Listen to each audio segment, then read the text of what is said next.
Jokes channel کے معزز ناظرین کرام، خنزیر کے مختلف خواص ہیں۔ خنزیر کی کلیجی اگر کسی آدمی کو کھلا دی جائے یا پلا دی جائے تو وہ شخص حشرات الارض خصوصاً سانپ اور اژدہا وغیرہ سے محفوظ رہے گا۔ اگر اس کلیجی کو خشک کر کے کولنگ یا فالج کے مریض کو پلا دی جائے تو وہ شفا یاب ہو جائے گا۔ اگر کسی شخص کے دونوں نتنے بند ہو گئے ہوں تو خنزیر کے پتے کے 3 قطرے نتنوں میں ٹپکا دے تو فوراً راحت محسوس ہوگی۔ اگر کسی خنزیر کی ہڈی کو جلا کر پیس لیا جائے اور کسی بواسیر کے مرض میں مبتلا شخص کو پلا دی جائے تو اسے شفا نصیب ہوگی۔ اگر خنزیر کی ہڈی چوتھیا بخار والے مریض کے جسم پر لٹکا دی جائے تو وہ شفا یاب ہو جائے گا۔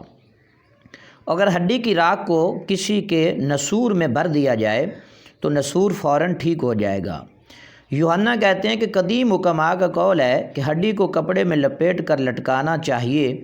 اگر خنزیر کے پتے کو خشک کر کے بواسیر کی جگہ لگایا جائے تو بواسیر زائل ہو جائے گی۔ اگر خنزیر کا پخانہ ایسے انار کے درخت کی جڑ میں لگایا جائے جس کے پھل ترش ہوں تو اس کے پھل کا ذائقہ اچھا ہو جائے گا۔ اگر کوئی آدمی ہچکی میں مبتلا ہو تو وہ خنزیر کا فضلہ اپنے پاس رکھے تو اسے بے حد فائدہ ہوگا۔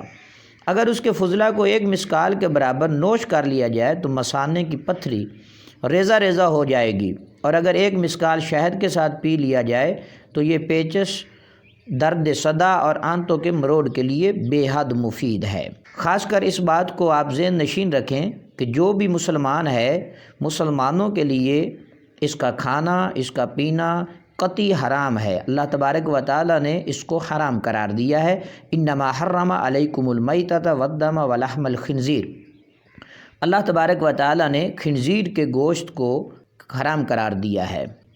جوکس چینل کے معزز ناظرین کرام، مزید معلوماتی ویڈیوز دیکھنے اور سننے کے لیے ہمارے چینل کو لائک کریں، سبسکرائب کریں اور شیئر کرنا نہ بھولیں۔